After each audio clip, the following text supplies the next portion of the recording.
नमस्कार, मेरा नाम शिवम दुबे है। सक्सेस एकेडमी में आप सबका बहुत बहुत स्वागत है। पिछला मैंने जो वीडियो बनाया था उसमें वॉइस की थोड़ी प्रॉब्लम थी, इसलिए मैं उन टॉपिक्स को दोबारा से रिपीट करूंगा और कुछ नए टॉपिक्स को रिपीट करूंगा। मैं आपसे एक रिक्वेस्ट करूंगा कि मेरे जो चैनल है उसे सब्सक्राइब कीजिए, उसको लाइक कीजिए और कमेंट में मुझे बताइए कि मैं इनमें क्या इम्प्रूवमेंट कर सकता हूँ। और मेरी वीडियो अगर अच्छी लगे तो आप उसको शेयर ज़रूर कीजिए। इसलिए मैंने कल जो टॉपिक्स कराए थे उन टॉपिक्स को मैं रिपीट भी करता हूँ। आज हम पढ़ेंगे पूर्ववर्ती, परवर्ती, गुणनखंड, सार गुणनखंड, गुणज, भाज, आवाज, सह आवाज। इन्हें हिंदी और इंग्लिश दोनों में हम पढ़ेंगे। ठीक है, सबसे पहले हम देखेंगे पूर्ववर्ती और परवर्ती क्या होता है। मैं जल्दी जल्दी पढ़ाऊंगा क्योंकि मैं ये टॉपिक्स कल करा चुका हूँ और वॉइस की प्रॉब्लम आज नहीं आएगी। तो पूर्ववर्ती, परवर्ती।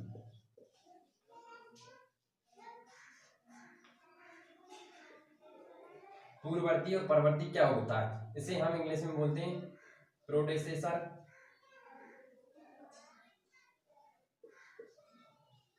इसे बोलते हैं सक्सेसर।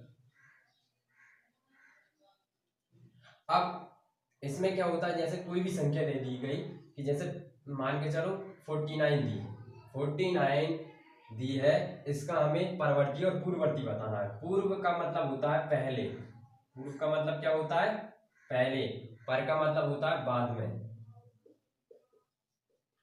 पर का मतलब क्या होता है बाद में। तो पहले कौन सी संख्या आएगी 49 के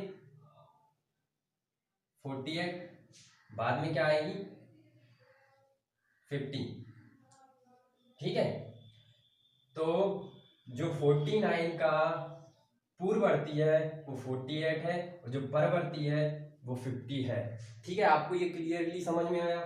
आप इसे अगर इंग्लिश मीडियम वालों को देखें तो इसके लिए क्या है, जैसे प्रोडेसेसर, अब हमें पता है कि अल्फाबेट एस पी होता है, एस के बाद पी आता है, मगर हमें याद रखना है कि इसमें पी पहले आएगा और एस बाद में आएगा। मतलब पी से शुरुआत किसकी, प्रोडेसेसर, तो प्रोडेसेसर पहले आएगा और सक्सेसर बाद में आएगा।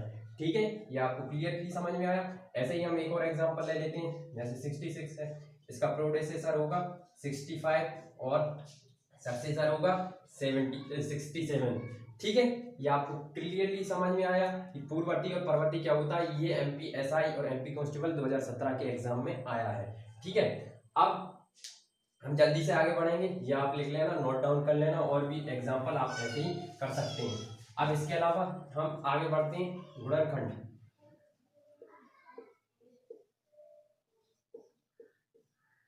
गुणनखंड इसे हम ओवेनिस्ट भी बोलते हैं, एग्जाम में ओवेनिस्ट भी आ सकता है और इंग्लिश में हम बोलते हैं फैक्टर। ठीक है, अब ये क्या होता है, जैसे कोई भी संख्या दी है 20, अब इसका फैक्टर निकालो। इसके फैक्टर निकलेंगे 1 into 20, मतलब फैक्टर ऐसे निकलेंगे कि दो दो ऐसी संख्या है जो 20 उन दोनों के पहाड़े में आता हो, जिनके टेबल्स में आता हो। तो 1 के टेबल में भी आता है, 20 के में भी आता है ना।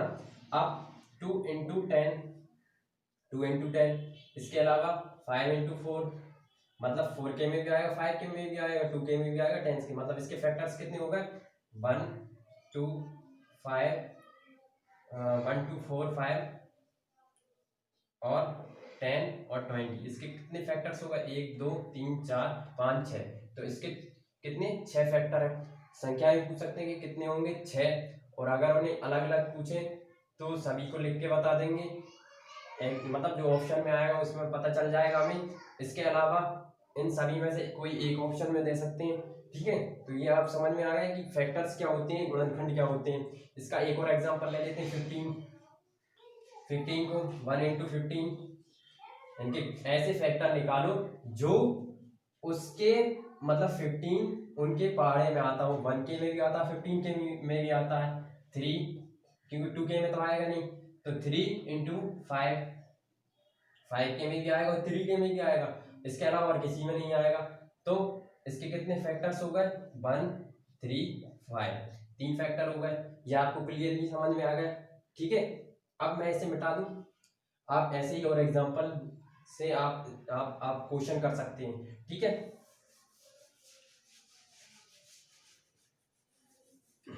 अब हम पढ़ेंगे सार गुणनखंड।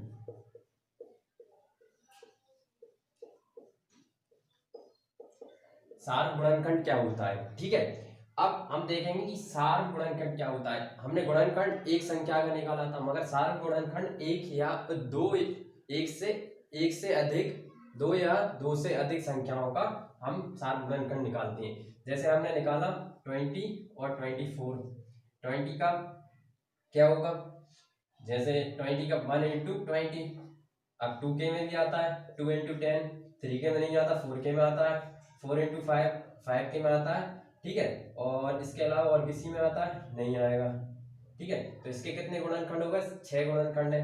अब जैसे 24 है, 1 इंटू 24, 2 इंटू 2 के टेबल में आता है 12 टाइम्स, है ना। 3K में नहीं आता, 4K में आएगा, 4 इंटू 8, 4 इंटू 6, 4 इंटू 6, 3K में ही आता है, 3 इंटू 8, ठीक है। तो इसके कितने हो गए। अब इसका इन दोनों के अगर हम लिखें तो इसमें कितने कौन कौन से निकले, 1 2 4 5, मतलब 20 वाले में, 20 में है ना, 1 2 4 5 10 और 20, और 24 वाले में 1 2 3 4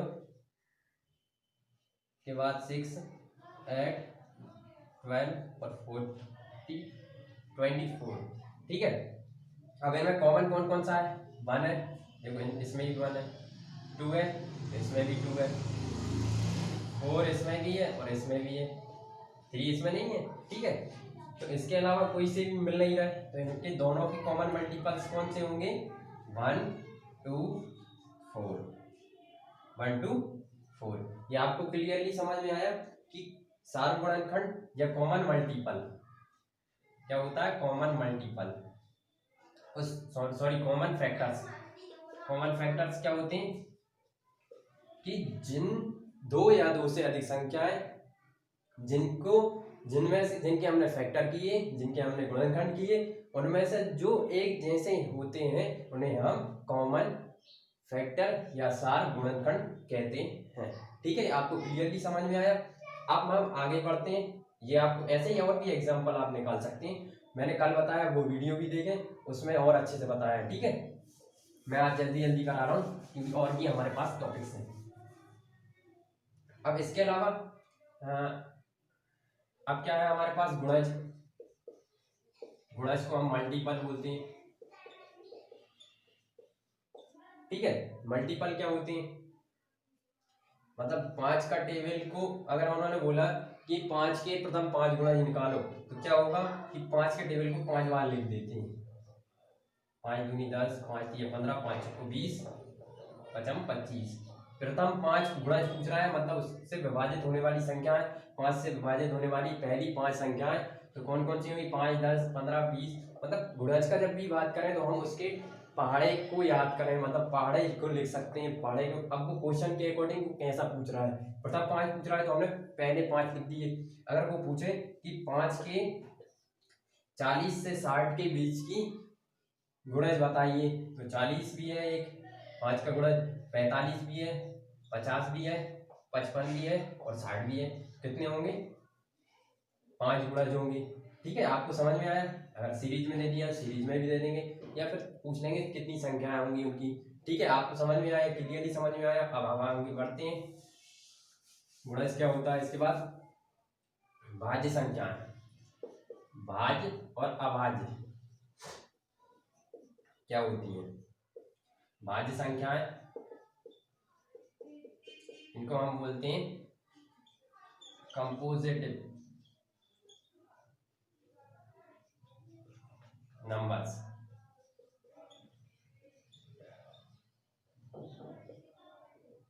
अभाज्य संख्याएं, इनको बोलते हैं प्राइम नंबर।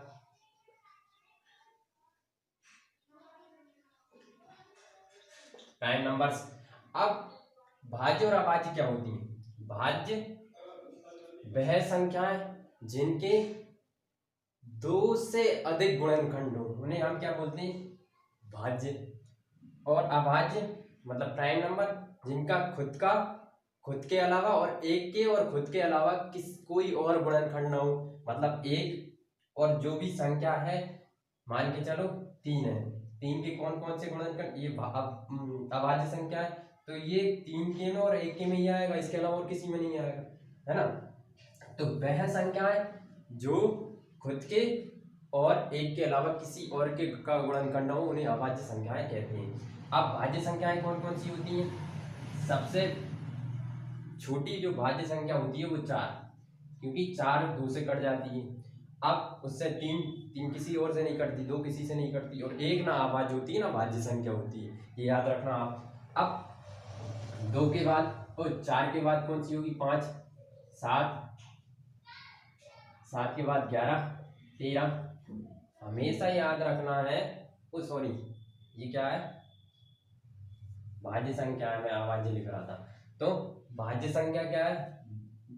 मतलब बाकी की सब सम संख्याएं ही भाज्य संख्या होती, 2 के अलावा कोई और संख्या, जैसे विषम संख्याएं भी होती हैं, मगर जितनी भी सम संख्याएं वो क्या होती हैं? 2 के अलावा सभी सब सम संख्याएं भाज्य संख्याएं होती हैं। तो जैसे 2 के अलावा 4, 6, 8, 10, 12, 14, 15 भी है, 16 भी है, इसके बाद 17 नहीं है, 18 है, 19 नहीं है, 20 है, और ऐसे इनफाइनाइट तक की संख्या होती है। अब अभाज्य संख्या मतलब प्राइम नंबर्स क्या होती हैं? जैसे कि एक तो कोई नहीं होता, 2, 3, 5, 5 के बाद 7, आपका 11, 13, 17, 19। एक बात याद रखना है कि अभाज्य संख्या में एक ही सम संख्या आती है, कौन सी? 2। इसके अलावा सभी विषम संख्याएं होती हैं। अब सम संख्याएं विषम संख्याएं भी आपको पता ही होगा क्या होती हैं, ठीक है। अब इसके अलावा हम चलते हैं, सबसे लास्ट टॉपिक हमारा होता है सह अभाज्य संख्याएं। को प्राइम, ये बहुत इंपोर्टेंट टॉपिक है। को प्राइम क्या होता है? जैसे हमने गुणनखंड निकाले थे, तो गुणनखंड क्या था? जैसे हमने निकाला कि 15 और 28, 15, 20 और 28 का हम को प्राइम निकालते हैं। अब देखो को प्राइम क्या होता है? मतलब कोई दो संख्याएं या उससे अधिक संख्याएं जिनके गुणनखंड करने पर उसमें केवल एक ही, मतलब जैसे हमने क्या निकाला था? सारण गुणनखंड कॉमन फैक्टर, तो उसमें क्या थे? हम एक जैसे निकाल रहे थे, ऐसे ही इसमें क्या होता है? एक अकेला दोनों में सेम हो, बाकी के सब गुणनखंड अलग अलग हो। अब देखते हैं हम, देखो 1 × 20, 2 × 10, 4 × 5, ठीक है। इसके अलावा कोई और नहीं। अब इसमें देखते हैं 1 × 28 और 2 × 14 और 4 × 7, 7 × 4 भी होगा। अब देखो और कोई से होंगे? नहीं होंगे। तो इनमें से कॉमन कौन सा आ रहा है? केवल 1 आ रहा है। जिनमें केवल 1 आता है वो क्या होते हैं? सह अभाज्य संख्याएं, को प्राइम नंबर्स, ठीक है। ऐसे और भी एग्जांपल्स हो सकते हैं आपके। तो सह अभाज्य कौन सी होंगी? जिनके गुणनखंड करने पर केवल एक ही दोनों में सेम हो, उन्हें हम क्या बोलते हैं? को प्राइम नंबर, ठीक है। आपको ये टॉपिक्स अच्छे से समझ में आए होंगे, और मैं आपसे एक ही रिक्वेस्ट करूंगा कि मेरे चैनल को सब्सक्राइब कीजिए, लाइक कीजिए, कमेंट कीजिए और शेयर जरूर कीजिए। धन्यवाद।